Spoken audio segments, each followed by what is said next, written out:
안녕하세요. 수학의 필쌤입니다. 자, 이번에 공부할 단어는 이제 수열입니다. 수열.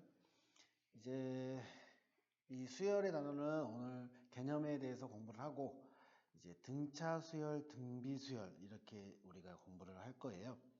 자, 그래서 그것들을 배우기 전에 먼저 수열이 뭔지 그 수열에 대해서 설명을 하고 또 간단하게 문제를 풀어보도록 하겠습니다.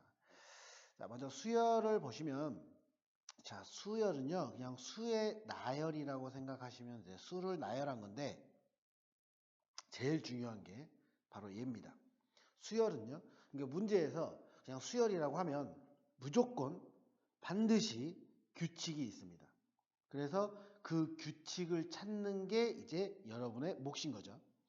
그래서 수열이라고 하는 것은 수가 나열되는 게 수의 나열인데, 수가 나열되는 걸 우리가 수열이라고 하는데 규칙이 있다라는 거. 이거 굉장히 중요합니다. 그러니까 수열은 반드시 규칙이 있다라는 거. 그걸 여러분들이 꼭 좀 기억해 주시고. 자, 이제 항이라고 하는데 항은 우리가 예를 들어서 이제 숫자가 이렇게 있어요. 1, 3, 5, 7, 9. 자, 그럼 규칙이 뭐죠? 홀수죠. 그래서 수열을 이루고 있는 각각의 수를 이걸 항이라고 해요. 자, 얘를 1항, 자, 얘가 2항, 얘가 3항, 얘가 4항, 얘가 5항 이런 식으로.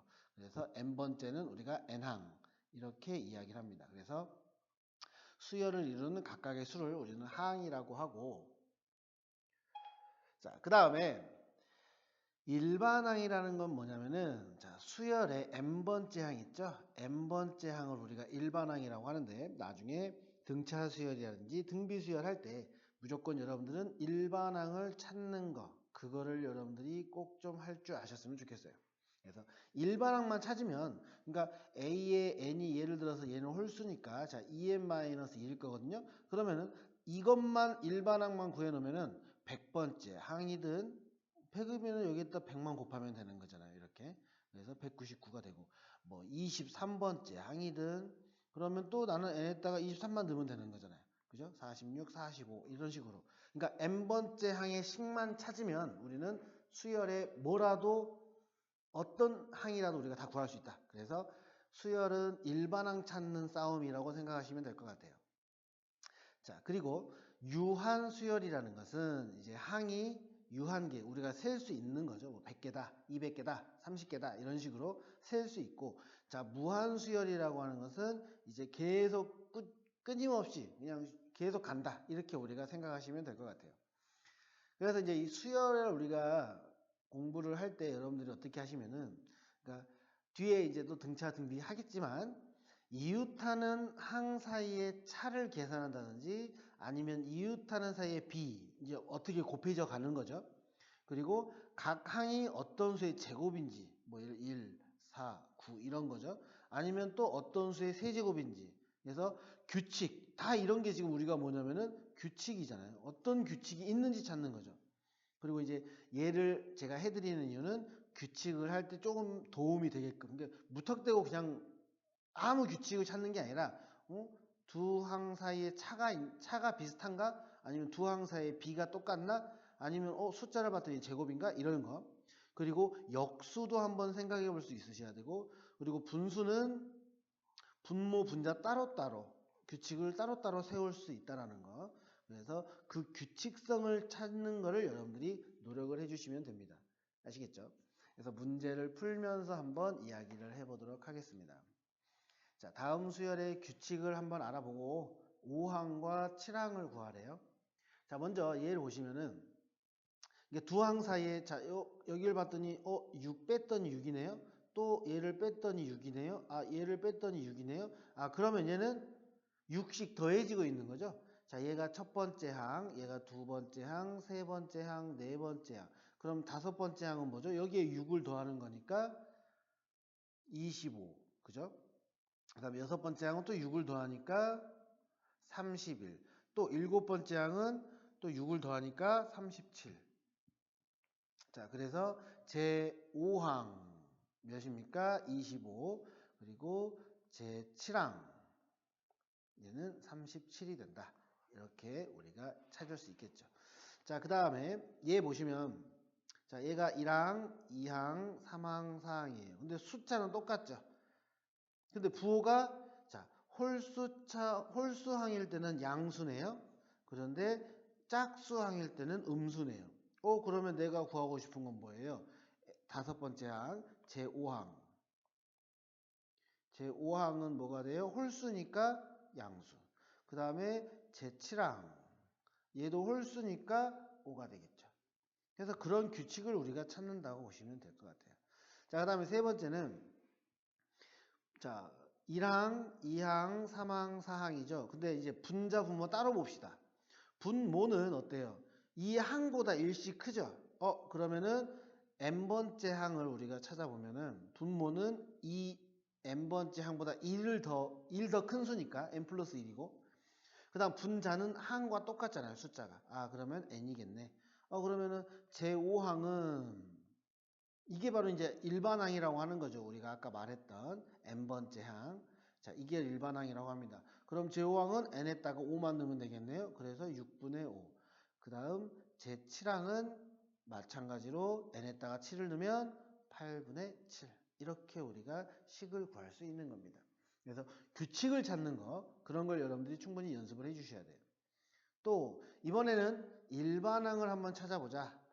그랬더니 자, 얘를 보면요. 1, 2의 세제곱, 얘는 3의 세제곱, 4의 세제곱 이런 식으로 간다는 의미죠. 그러면은 AN, n번째 항, 얘가 첫 번째 항, 두 번째 항, 세 번째 항, 네 번째 항이잖아요. 그러면 얘는 n의 세제곱. 이런 식으로 우리가 일반항을 찾을 수 있다. 자, 그 다음에 2번도 보시면은 자, 이게 항상 항을 먼저 쓰세요. 첫 번째 항, 두 번째 항, 세 번째 항, 네 번째 항. 그럼 두 수의 곱으로 이루어졌는데 이 앞의 수를 먼저 보겠습니다. 앞의 수는 어때요? 이 내가 적은 항의 수보다 1 더 큰 수죠. 자, 그럼 당연히 n번째 항은 앞에는 n 플러스 1이 될 겁니다. 그리고 뒤에를 봤더니 뒤에는 뭐예요? 이 항보다 2씩 더 크죠. 그러면 여기는 n 플러스 2 이렇게 돼서 얘가 바로 뭐다? an이다. 이렇게 우리가 이야기할 수 있는 겁니다. 그러니까 규칙을 찾는 겁니다. 규칙. 자, 그 다음에 세 번째도 보시면 항이 두 번째 항, 세 번째 항, 네 번째 항인데 홀수만 음수예요. 홀수만 음수. 그러면 자, n항을 볼게요. an은 어떻게 되냐면 먼저 뒤에 있는 숫자는 항과 똑같죠. 자, n. 그리고 이제 앞에 부호가 바뀌잖아요. 그럼 마이너스 1하고 자, 홀수 차수의 마이너스, 홀수 차수의 홀수 번째 항의 마이너스. 그러면은 여기 지수가 만약에 n이면 홀수일 때마다 음수가 나온다는 거죠. 그래서 이런 부분, 이런 거. 자, 그 다음에 하나 더 추가하자면 이런 게 있어요. 1, 11, 111, 1111 이런 식으로 간다고 합시다. 그러면 이거의 an, 즉 n번째 항을 구하자는 거죠. 그럼 우리는 뭐다? 1, 첫 번째 항, 두 번째 항, 세 번째 항, 네 번째 항 이렇게 된다는 거죠. 자, 얘는 우리가 어떻게 생각을 하시면 되냐면은 자, 우리가 어떤 수를 파악을 하려면요. 0이 많을수록 좋아요. 0. 그래서 나는 이걸 먼저 생각하는 게 아니라 여러분들이 뭐부터 먼저 생각을 하냐면 이거부터 먼저 생각을 해주세요. 만약에 9, 99, 999, 9999 이렇게 된다고 합시다. 식이. 그러면 얘는 우리가 어떻게 바꿀 수 있냐면요. 9는 10-1, 99는 100-1, 999는 1000-1, 9999는 1000-1. 자, 그러면 얘 10-1 이거를 다 10의 거듭적으로 바꿔볼게요. 10의 제곱 마이너스 1, 10의 세제곱 마이너스 1, 10의 4제곱 마이너스 1. 자, 볼게요. 지금 얘가 첫 번째 항, 두 번째 항, 세 번째 항, 네 번째 항 이런 식으로 갑니다. 그러니까 어디가 바뀌는 거죠? 여기 지수가 바뀌는 거잖아요. 이렇게. 지수가 항의 수랑 똑같죠? 그러면 n번째, 이거의 n번째 항은 뭐냐면요. 10의 n제곱 마이너스 1이야. 근데 얘는 뭐예요? 99999 이러거죠. 그죠? 9가 n개 있는 거잖아요. 자, 내가 이걸 왜 먼저 했냐면요. 바로 얘를 이용해서 이 위에 거를 구하는 겁니다. 자, 그러면 나는 9가 아니라 1이 궁금해. 그러면 아까 했던 식을 볼게요. 첫 번째 항이 10-1. 자, 두 번째 항이 10의 제곱 마이너스 1. 그리고 세 번째 항이 10의 세제곱 마이너스 1. 그리고 네 번째 항이 10의 4제곱 마이너스. 지금 내가 한 건 뭐다? 9, 99, 999 이런 거죠. 근데 나는 1, 11, 111이야. 그럼 9가 약분되면 되겠죠? 아, 그러면 그때 9분의 1만 넣어주면 되는 거잖아요. 그죠? 그러니까 기준을 우리가 9로 잡아놓고 약분만 하면 되는 거니까. 아, 그럼 n번째는 뭐가 돼요? 10의 n제곱 마이너스 1하고 9분의 1만 되면 된다. 그래서 얘가 바로 뭐다? 내가 구하고자 하는 이 식의 일반항이 된다는 거죠. 그래서 이 9를 이용하는 방법, 그러니까 똑같은 숫자가 나열되는 거, 뭐 3, 뭐 2 이것도 마찬가지고, 또 뭐 3, 3, 또 7, 7, 7 이것도 마찬가지고, 아시겠죠? 똑같은 방법으로 우리가 문제를 풀어서 여러분들이 풀어주시면 될 것 같아요. 자, 정리하겠습니다. 다시 한번 말씀드릴게요. 수열 반드시 규칙이 있다라는 거. 항 각각의 수를 우리는 1항, 2항 이렇게 한다라는 거. 그리고 수열은 무슨 싸움이다? 일반항 싸움이다라는 거. 아시겠죠? 뭐 유한수열, 무한수열은 뭐 이게 답니다. 항에 셀 수 있는 개수다.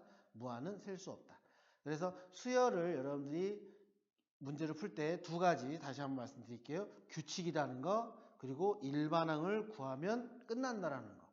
그래서 그런 부분만 여러분들이 신경 써주시면은 문제 푸는 건 어렵지 않을 거라고 생각합니다. 자, 수고하셨습니다.